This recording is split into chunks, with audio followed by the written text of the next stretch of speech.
Hi everyone and welcome back to the Lewis Pickering Football Show. On today's episode we're going to be reviewing the game week in the Fantasy Football League, seeing who's top of my league, seeing how I've done and what changes I'm going to make for next week. Also I'll give my little predictor as well and what I did last week. Right, so let's move on to my points. Let's see what I've scored this week. Not the greatest week for me, just 49 points. Ings, Aubameyang and Justin saved my game week. But yeah, I was a bit under average by 10 points and look at that, all red arrows. No good for me, second. And then in my league, let's see who's top. Yeah, Julian Hartford, 75 points this week, goes top by 1 point from Chris Garber. I'm joint 6 with 119 points. Shout out to David McManaman, 95 points in a game week, unbelievable. Mane captain 32, Kane and Calvert-Lewin. Obviously I didn't have Kane, Mane, Calvert-Lewin or Son, like 4 heavy scorers. Yeah, so 95 points, great shout out, and like I said, I'm 7th. Yeah, let's have a look at who did well in the game weeks. Obviously I've just mentioned a couple there. Calvert-Lewin absolutely flying. Great start for Everton. 4 goals in 2 games for Calvert-Lewin. Rodriguez looks like an absolute player, by the way. Goal and assist for him and 3 assists for Richarlison. Everton have had problems scoring goals in the last few years, but they've started this season on fire. 2 wins out of 2. Leeds, what a season it's going to be from Leeds. All out attack, 4-3 defeat and then 4-3 win. At 4-1 I thought they'd go on and maybe score 6 or 7, it looked like at one point, but fair play to Fulham for fighting back and almost nicking a point. Yeah, 2 goals for Helder Costa, Bamford with his second. Mitrovic got 2 in his first start, so he's definitely one to look out for fantasy football. I just don't think Fulham will score that many goals. I rate Mitrovic as a player, but I don't think Fulham will score that many goals. But he's definitely one to keep an eye on. Shock of the weekend was obviously Palace winning at Man United. Wilfried Zaha scored 2. He's been playing up front in a 4-4-2 and it looks suits him. Just give him a free roll. He's the best player at Palace by a country mile, and I think Roy Hodgson's called it exactly right. Give him a free roll, tell him to do what he wants, where he wants, and you'll get the rewards. Just a little note on obviously Man United, how bad they were. I mean, Lindelof and Maguire just got ran ragged by Ayew and Zaha. Looks so slow on the turn, like when the ball gets played in behind them. I think Man United are really struggling there.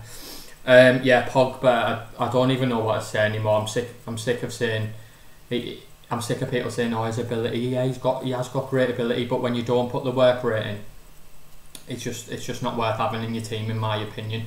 Mane was a clear example of that in his second goal. He lost the ball, so frustrated, wins it back off the keeper and scores. I think that's the difference between world-class ability and a world-class player, in my opinion.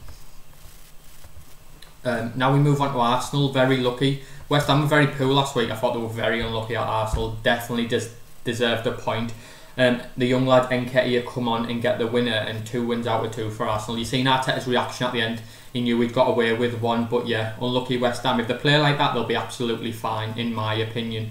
Aubameyang got an assist. He was the most captained player this weekend. So I think if your captain returns anything, you've got to be happy. Obviously, Aubameyang, you'd expect him to score against West Ham at home, but you've got to take an assist. An assist is better than nothing. And then we move on to the 2 big scorers of the weekend. I mean, 5 for Spurs, 4 assists for Kane, 4 assists for Son's 4 goals. Yeah, Spurs were so lacklustre at home to Everton last week, and then somehow they go score 5 at Southampton. Son gets 4, Kane gets 4 assists, and if you had either of them, you're looking at a big score. Especially if you had them captain, you're looking at nearly 50 points for either player. But yeah, great result for Tottenham on the back of a poor result last weekend. The performance of the weekend that I enjoyed most was Brighton. I mean, Newcastle were very good at West Ham last week. I don't think I've seen a more dominated performance. Brighton was superb, absolutely superb. Lamptey, right wing back, I think he's about 5'3", but the right wing back role really suits him. And great result. Maupay got 2. And yeah, Brighton 3-0 away in the Premier League is a great result, and Graham Potter will be looking at a mid-table finish this season. The big game of the weekend didn't really live up to it in terms of goals and entertainment, but that was just down to Liverpool. It was a champion's performance by Liverpool. They went there, dominated the ball, had all the ball. Chelsea just it looked like men v boys, and you can see how Christian got sent off at 0-0. If you watch the first half, for me, 11 v 11, Liverpool were winning that game 99 times out of 100. It was all Liverpool, and it was just a matter of time before they broke the deadlock. Another player that obviously you were lucky to have was Alisson. Saved a penalty, obviously ended up scoring 14 points, and a great return if you had Alisson in goal for you. Leicester v Burnley 4-2. Castagna, goal on his debut last week and 2 assists. Definitely one to look out for. James Justin, assist last week and a goal this week for 4.5 million. Great value, and he was one that I picked out at the start of the season, wasn't he? So I like that. Yeah, 4-2, and Leicester 2 wins out of 2. Good start after their shaky end to the season last season. Last but not least, we move on to Monday night. Martinez comes in, saves a penalty, and keeps a clean sheet. 4.5 million. He's definitely one to look at for your fantasy teams. Unlucky Sheffield United, I thought they battled really well with 10 men. The red card for John Egan, I thought it was quite harsh. I thought they were both battling with each other. I thought a red card was harsh. But then at 10 men, you can't be missing a penalty away from home.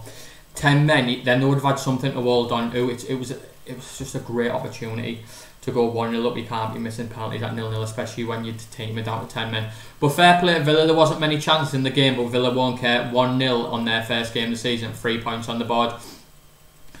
And the last game of the 10 in the Premier League was Man City away at Wolves. De Bruyne back to his best, assist and a goal. It was never an assist. Like, if you watch the game, he didn't even touch the ball. I don't know how he got an assist for Jesus' goal, but people with De Bruyne in their team will not care. Yeah, Man City looked sharp, really, really sharp. I wondered if they'd have a bit of slowness coming into the season, but they were bang on it.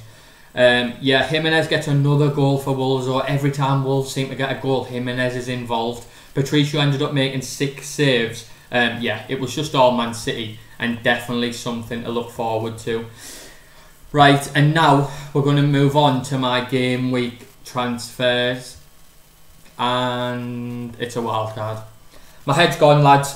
My head's gone.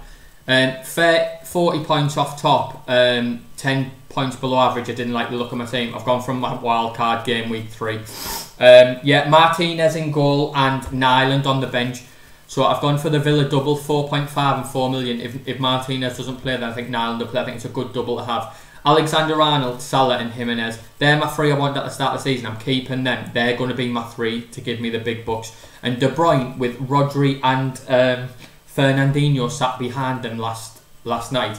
De Bruyne's got all the freedom in the world. He's definitely my captain pick for next week.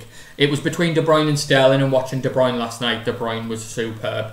And he takes penalties now. He's definitely the #1 penalty taker. Lamptey attacking. He's a defender, but he plays a right wing back. He plays so high up the pitch, 4.5 million. I think he can have good attacking returns. Obviously, I will change him if the 75% changes. Mitchell, 4 million, great value. I've gone for Greenwood. Man United lacked potency last week, so I think Greenwood will be back in the team. Zaha plays up front and he's a midfielder, and Calvert-Lewin comes into my side because he's absolutely on fire.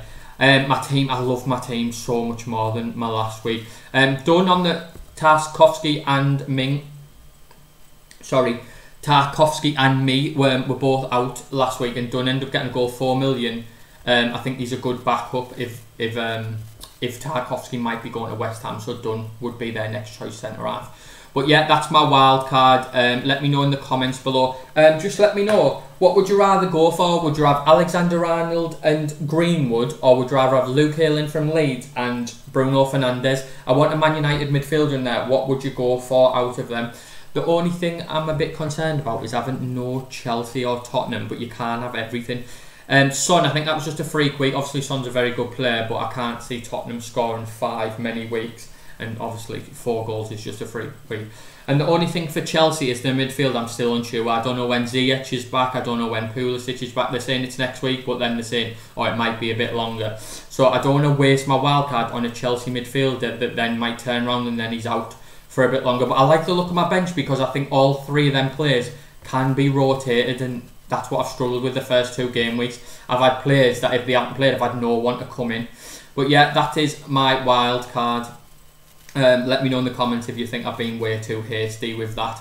And last but not least, I'm going to do my game week points predictor. If you know this works by now, I've got to pick a goalkeeper, a defender, a midfielder and a striker that I think will score more than 2 points in the coming game week.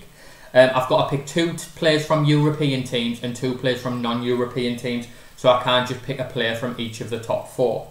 Yeah, and I also can't pick a player from the same team. So if I pick Alisson in goal, I then can't pick Trent as my defender. So here's who I've gone with this week. My goalkeeper is Hugo Lloris. I know they conceded 2 at Southampton last week, but he made 2 outstanding saves, and Newcastle looked lacklustre at home to Brighton. So my goalkeeper, who I think will keep a clean sheet, is Hugo Lloris for Tottenham. My defender from a non-European team is Romain Saiz from Wolves away at West Ham. Wolves are very strong defensively. Kept a clean sheet away at Sheffield United in the first game, and Saiz always looks a danger from set pieces, so he is my defender this week. My midfielder, Kevin De Bruyne, going to be my captain for the game week. I thought he looked so sharp on penalties at home to Leicester. I think there could be a few goals in that game, and De Bruyne is my midfield European pick. And my non-European striker this week is Alexander Mitrovic at home at Aston Villa for Fulham. Mitrovic scored 2 away at Leeds in his first start last week, takes penalties, and I'm backing him to score at home to Aston Villa. Yeah, that's my point predictor, and that is my wild card for the week coming up. Let me know in the comments below your point predictor. There was only 1 Liam last week. You only got 1 out of 4, mate. Oh, sorry. Actually, I need to tell you how my point predictor... Sorry, I forgot about that. I need to tell you how my point predictor went last week. I got 2 out of 4, but it was 2 out of 3. I had Pickford in goal for Everton, didn't keep clean sheet at West Brom, but I had Wan-Bissaka, didn't play. Got to be picking players who play. Bad from me. Aubameyang midfield got an assist, so that one, and Ings scored 2 at home to Tottenham. I thought that was a good pick from me. At home to Tottenham, not many people would have picked him. So 2 out of 4 from me. Liam was the only one in the comments last week, got 1 from 4. Better luck next week, mate. Please get your predictors in the comments below. Have a go, it's just a bit of fun. And if you do well, I'll shout you out in the video next week. Yeah, that's everything from my fantasy, and get in the comments below with your predictor, and have I been an idiot with doing my wildcard in game week 3. Good luck to your fantasy teams this week. This has been the Lewis Pickman Football Show, and I'll catch you on the next time. Bye.